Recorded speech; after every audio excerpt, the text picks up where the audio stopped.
Japan में मछलियों के ऊपर एक एक्सपेरिमेंट किया गया जिस मछली की प्रजाति का नाम कोई था। तीनों मछलियों का जेनेटिक स्ट्रक्चर सेम था। यह तीनों मछलियां अभी पैदा ही हुई थी और तीनों का साइज 1 से 1.5 इंच ही था। तीनों मछलियों को पैदा होने के बाद अलग अलग जगह पर रखा गया। पहली मछली को छोटे से टब यानी कि फिश बॉल में रखा गया, दूसरी मछली को थोड़े बड़े टब यानी कि बाथ टब में रखा गया और तीसरी मछली को एक तालाब में छोड़ दिया गया। और फिर वैज्ञानिकों ने देखा कि कौन सी मछली अपनी पूरी लाइफ में कितना ज़्यादा ग्रोथ कर पाती है। पहली मछली जिसको एक छोटे से फिश बॉल में रखा गया था वह अपनी पूरी लाइफ में सिर्फ 2 से 3 इंच तक ही बढ़ पाई।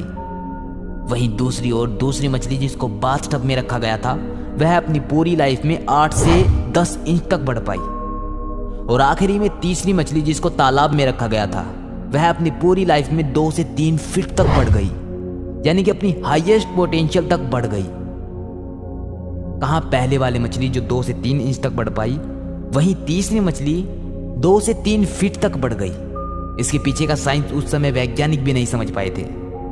सेम जीन की मछली होने के बावजूद भी मछलियों के साइज में इतना बड़ा डिफरेंस, इस चीज के ऊपर फिर से रिसर्च हुई और फाइनली वैज्ञानिकों ने कंक्लूजन निकाला कि मछली का साइज मछली के एक्सेप्टेशन के हिसाब से बढ़ पाया है।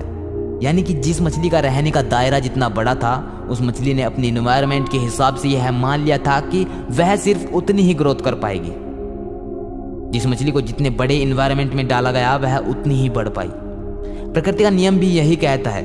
एक बहुत ही जाने माने ऑथर विलियम वॉकर ने इस अद्भुत चीज को अपनी किताब द थॉट वाइब्रेशन में साइंटिफिक प्रूफ के साथ एक्सप्लेन किया है कि हमारे माइंड का हर एक थॉट एक स्पेसिफिक फ्रिक्वेंसी पर वाइब्रेट करता है, जो यह दर्शाता है कि उस थॉट में कितनी एनर्जी है। इसलिए जिस प्रकार के थॉट को आप दिमाग में रखते हैं आप उसी प्रकार की एनर्जी को फील करते हैं, उसी लेवल की एनर्जी को फील करते हैं।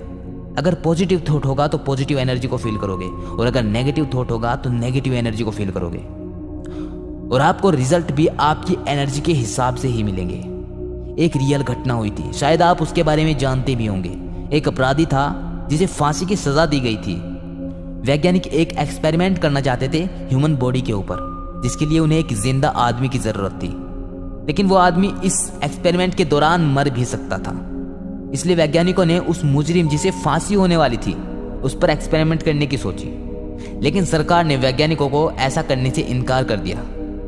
लेकिन वैज्ञानिकों ने कुछ ना कुछ करके सरकार को मना ही लिया। एक्सपेरिमेंट ये था कि मुजरिम को बता दिया कि उसको एक जहरीले सांप से कटवाया जाएगा और उसके बाद उसको धीरे धीरे नींद आएगी और वो बिना तड़फे मर जाएगा।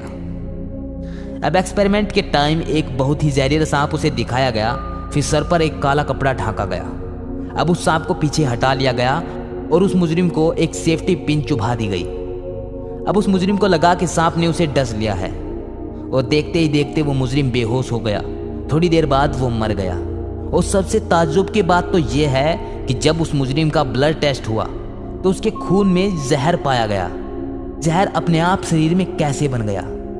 इस चीज के ऊपर जब और रिसर्च हुई तो कंक्लूजन यही निकला कि ये सब मुजरिम के मान लेने की वजह से हुआ है। उसने 100% मान लिया था कि उसे सांप ने काट लिया है और फिर उसकी बॉडी ने ऐसे ही फंक्शन करने स्टार्ट कर दिए और एंड ऑफ द रिजल्ट वो मर गया। आप सोच कर देखो कि दिमाग की पावर कितनी है। इस दिमाग की पावर लिमिटलेस है, ये अनंत है। ये जो दिमाग आपके पास है ना, इसको कभी हल्के में मत लेना। ये बहुत नेक्स्ट लेवल चीज़ है। आज के टाइम में आप इंटरनेट पर बहुत सुन रहे होंगे कि एआई टेक्नोलॉजी ये कर सकती है, एआई टेक्नोलॉजी वो कर सकती है, ह्यूमन को पछाड़ सकती है। लेकिन क्या एआई टेक्नोलॉजी कभी इमोशंस पैदा कर सकती है? वो जो मान लेने की पावर है, एक्सेप्ट कर लेने की पावर है, जो सिर्फ ह्यूमन के पास है, क्या एआई टेक्नोलॉजी कर सकती है? बिल्कुल नहीं। नेगेटिविटी से कुछ समय के लिए दूर हटके कुछ दिन तक पॉजिटिव होकर देखो, आपको एक डिफरेंट प्रकार की यूनिवर्सल वाइब्रेशन फील होगी। मैंने खुद फील किया है उसको, इसलिए मैं आपको बता रहा हूं। आपको अपने आप में चेंजेस देखने को मिलेंगे। I can do it, this is a positive thought. लेकिन जैसे ही आप पॉजिटिव थॉट को अपनी सबकॉन्शियस माइंड में बैठा लेते हैं, यानी कि उसको एक्सेप्ट कर लेते हैं, तब आपके एक्शंस चेंज हो जाते हैं। आपका ना काम को देखने का नजरिया बदल जाता है। आप अकेले फील नहीं करते, आपको अपने आप में एक गुरु नजर आने लगता है जो आपको सही वक्त पर सही सजेशंस देता है। सीधी भाषा में बोलूं तो ऑटो सजेशन की पावर आ जाती है। ये पावर और ज़्यादा बढ़ सकती है अगर आप मेडिटेशन की आदत डाल लो और लाइफ का अनसेटिस्फैक्शन धीरे धीरे खत्म होने लगता है। आई होप आपको आज की इस वीडियो में कुछ ना कुछ सीखने को ज़रूर मिला होगा। अगर वीडियो वैल्यूबल लगी हो तो एक लाइक करना, चैनल पर नए हैं तो सब्सक्राइब करना। मिलते हैं नेक्स्ट एक नॉलेजेबल वीडियो के साथ।